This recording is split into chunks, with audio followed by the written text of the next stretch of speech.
എൻ്റെ ഒരു സൺഡേ ഇന്ന്, അതായത് നെയ്ച്ചോറുണ്ടാക്കി, പിന്നെ സ്റ്റൂ ഉണ്ടാക്കി.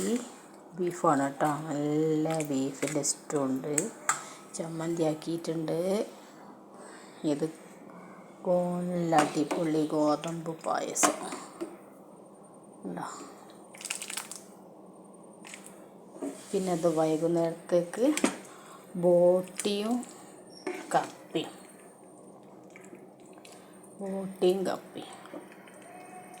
ഇതെല്ലാം ഞാൻ ഒറ്റയ്ക്ക് ഉച്ചയ്ക്ക് തന്നെ ഉണ്ടാക്കിയത്. ഇനി വൈകുന്നേരം ഉണ്ടാക്കിയ സമയമില്ല, ഒന്ന് ചൂടാക്കിയാൽ മതിയല്ലോ ഓരോന്ന് തിന്നുമ്പോൾ.